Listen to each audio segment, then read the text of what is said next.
Yeah, so welcome everyone to Hack the Capitol. This is always such an exciting conference to be at. It's such a great group of people, a great group of talks that we've had today.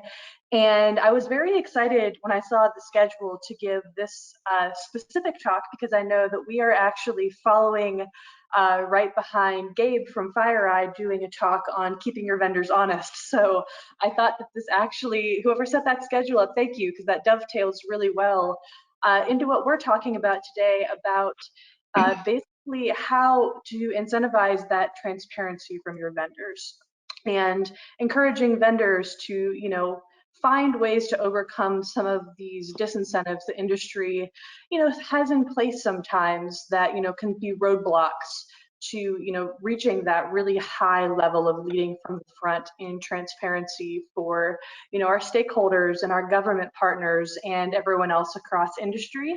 And I will be presenting this today with my illustrious colleague Andy Kling. So Andy, if you want to roll the slides over, we can do some introductions. Sure thing. All right. So for all of you who don't know me, my name is Maggie Morganti. I just started at Schneider Electric about 5 months ago as a product security researcher. Before that, I worked at Oak Ridge National Lab as a cybersecurity researcher for their power systems team.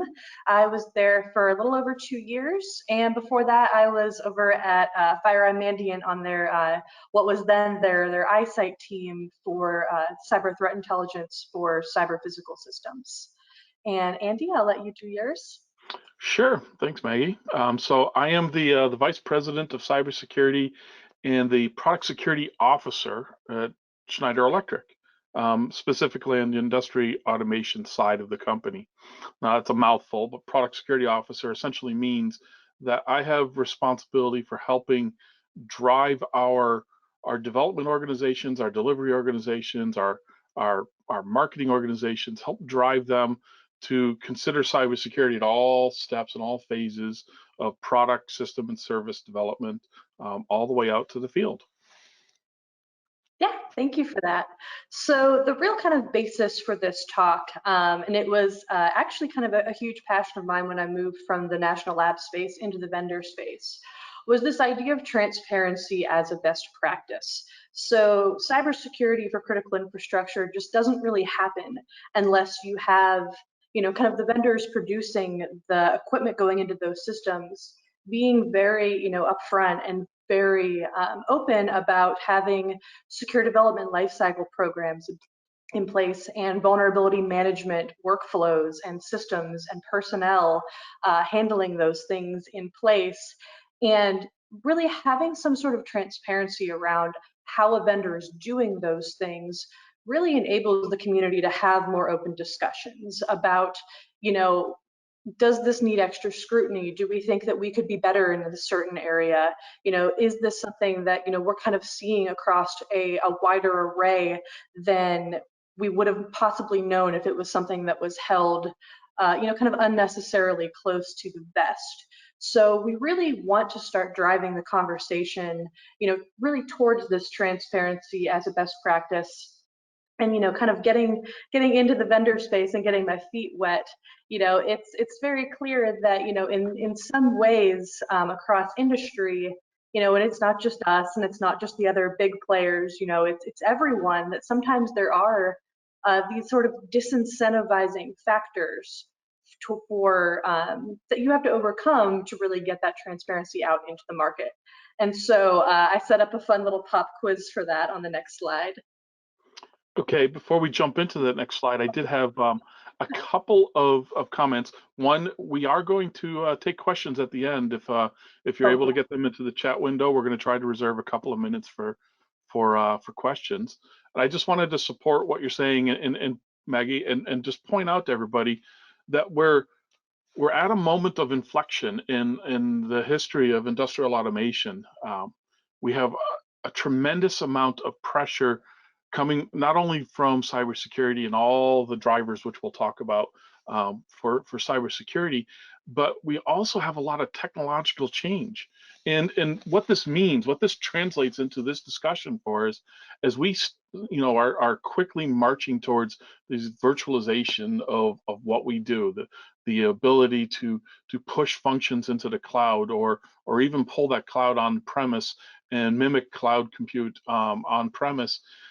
What it means in the end is there's going to be more and more people that can participate because we are separating software and hardware.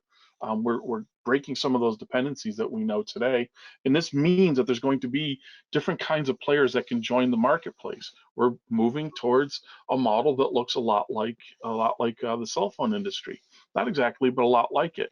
And as a result, we need to incentivize people to behave properly in the industry. So, taking you on to the pop quiz.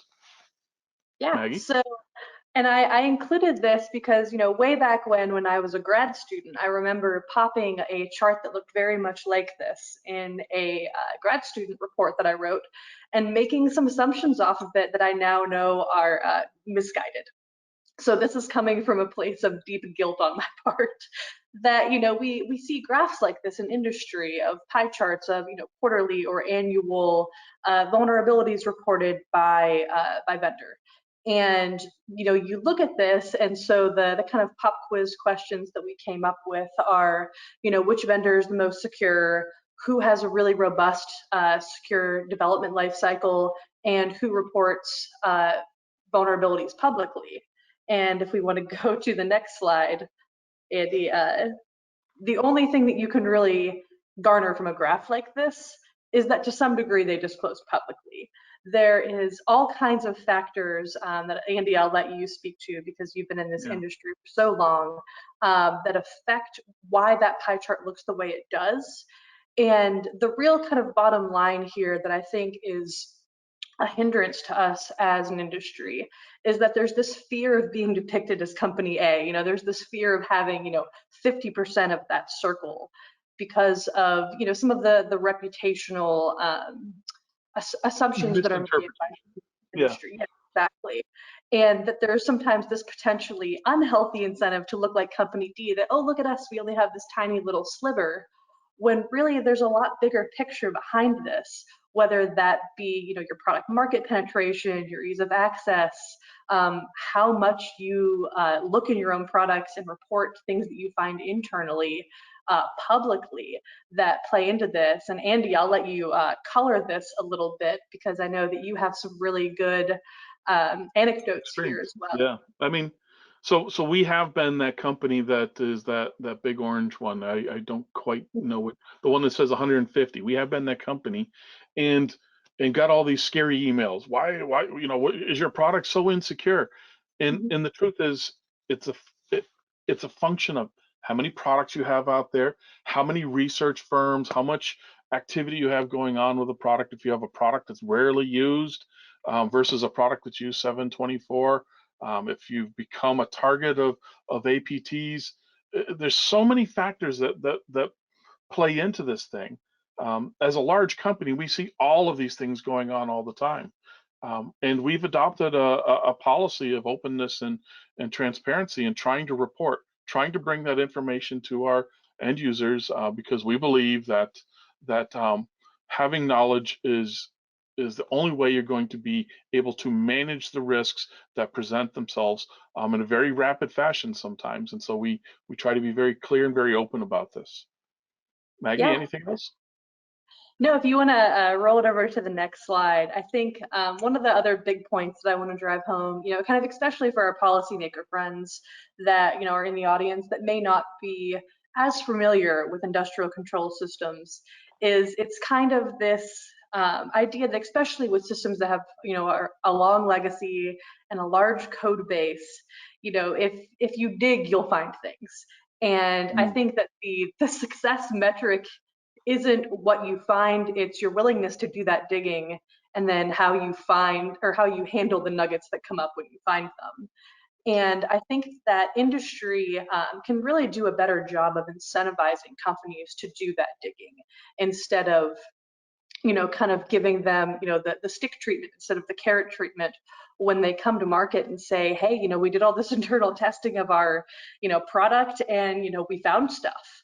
because the reality at the end of the day, this is some of the work that I actually did when I was back at Oak Ridge, is, finding stuff is going to be universal. And I think really getting the taboo out of that is going to really help our stakeholders, because at the end of the day, that's why we're all here. That's why we all, come to Hack the Capitol at S4 and Sans ICS, is that we really are passionate about helping, the end users or the utilities or the people that are, kind of owning this critical infrastructure that we're trying to help them protect. And that relationship can be, research partners or customers.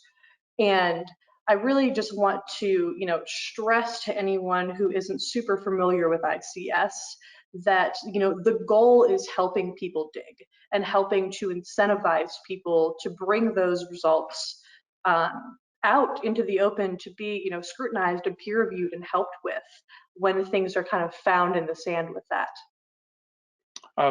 And I just want to say yes, absolutely.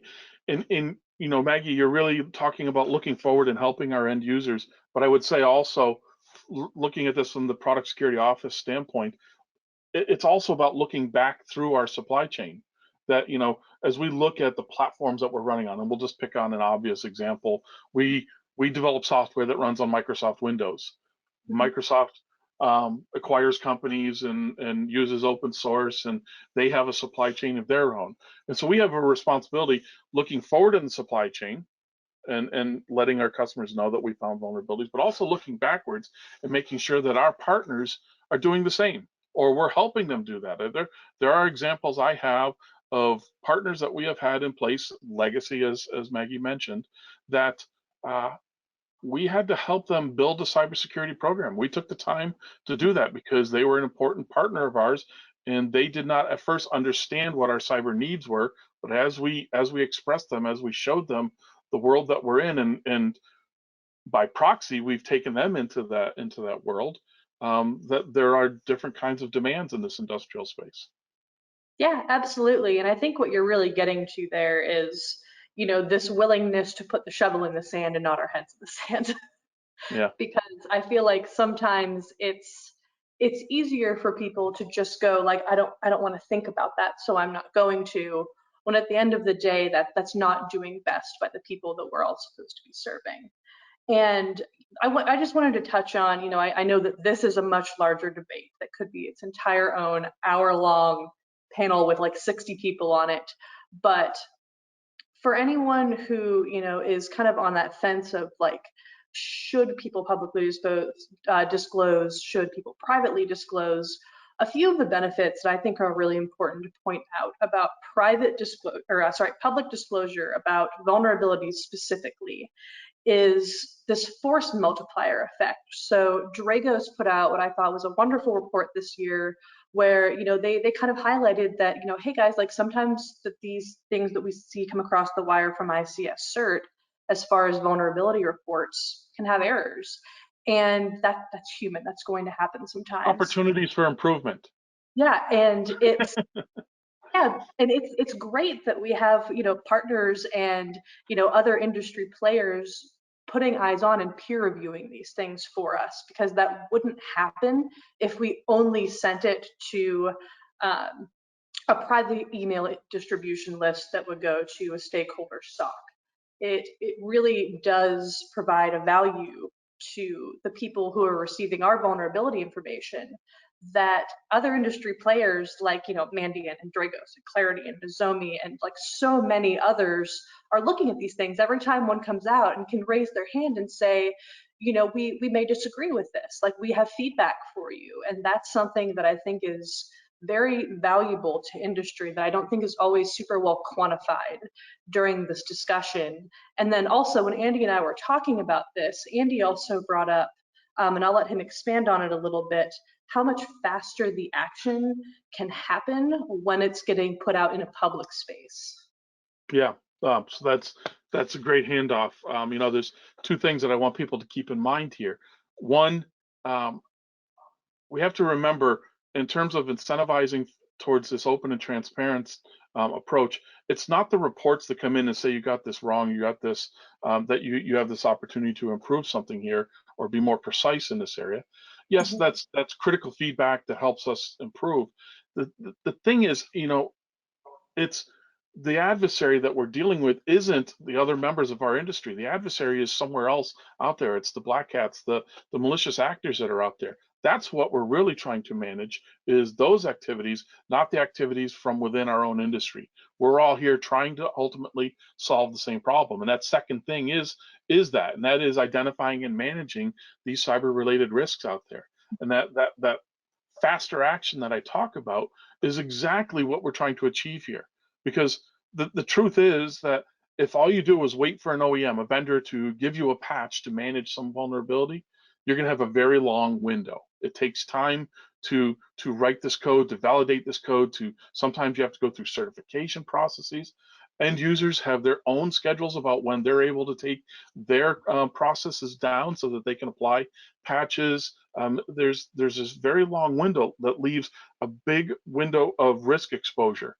Um, Faster action, getting information out there, allows people to say, look, we're aware of this risk.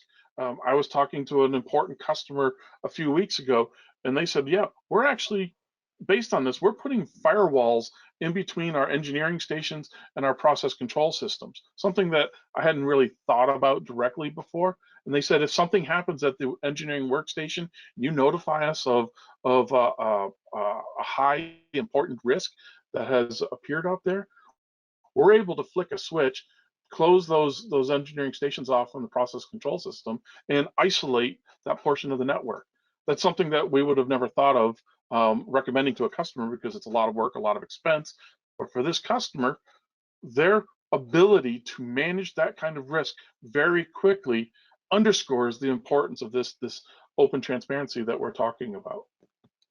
Yeah, and I think a great case study Case for study. this is actually the Triton incident. And I apologize to all of our industry partners that called this Trisis. I was at FireEye when this happened, so it will forever be Triton to me. But you feel free to insert Trisis, Hatman, whatever you know this by. Right. From the stand, but we're really looking at this from the standpoint of that action and that willing to be, Cyber incident. yeah, very transparent Right. during a cyber incident that also includes a very severe cyber vulnerability. And this slide, Andy, you'll take the lead on, since you were actually, much more boots on the ground than I was during this Right. period. There were many people that had very important and active roles in this. I happened to hold one of the roles, which was managing a lot of the activity that took place at Schneider during this particular cyber incident. And so you don't have to all run off and Google everything. This was basically a first of its kind breach into a safety control system, where they were able, the attackers were able to take control of a safety controller. And in an industrial control system, once you own the safety system, if you drive the process control system to a kinetic state, the safety control system is not there to back you up. So very bad things can happen. And that's what had happened here in Triton, is that the safety control system was compromised, but the safety control system did what it was supposed to do at that point. So what did we learn around this?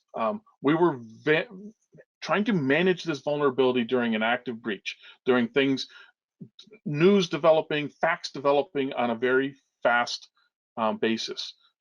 We were, I want to say, on a scale of 1 to 10, somewhere in that 6, 7 readiness to deal with a situation like this. Meaning, we knew how to.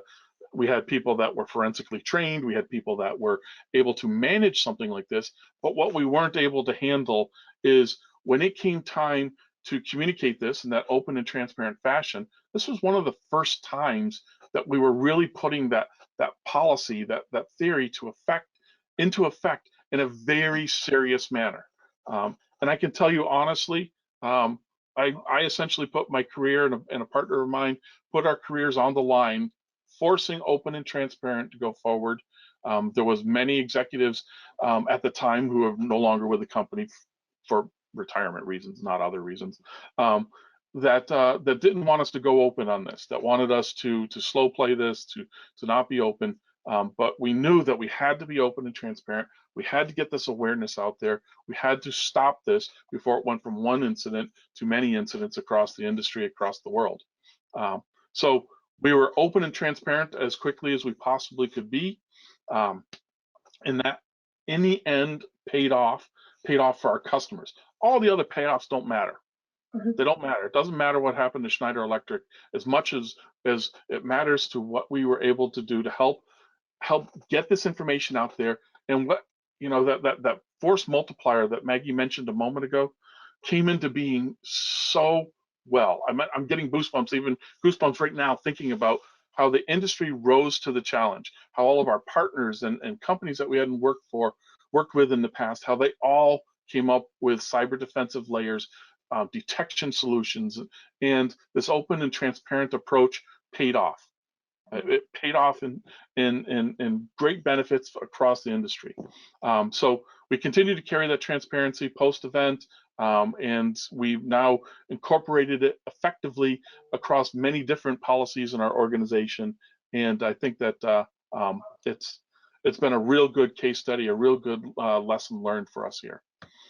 Yeah, and I think that drove really hard the next case study, which is the Cytrix program, which shout out to our DOE partners. I love working on this project because it makes me feel like I haven't totally left the national lab space. But which I was very heartbroken in a few ways to leave because I did really enjoy it. But Cytrix, which for any of you who aren't familiar, is this cyber testing for resilient industrial control systems. And, kind of short elevator version of this is it's a program in which OEMs can submit products for testing to Idaho National Labs and Sandia National Labs, and Livermore National Labs, and they just beat the heck out of it. Northwest. Pacific Northwest, sorry, PNL. I almost forgot you. But yeah, it's this kind of voluntary project where OEMs can say, hey, you guys have some of the best cyber talent in the country, and we would love to submit our products for you to just hammer on and come back to us with what you find so that we can, know about it in advance. So we can get better. Yeah, exactly. And it's not about just the OEM getting better. It's about bringing awareness and ability to respond to risk that's being identified out there in the bulk power systems that exist out there in the world right now. Yeah, because embracing stuff like this really helps. I mean, it's a very different situation if something is found in a situation like this versus a situation like an active safety breach. And so, really trying to get out ahead of things in that sense, I think is just, going to pay dividends end over end the more people and companies and partners who participate in stuff like this. And so in conclusion, we kind of have our last points here. But at the end of the day, it's really this need for shifting incentives to have better transparency so that we can have that force multiplier effect across industry for everyone and for the safety and security of our stakeholders, and really just embracing this as a best practice.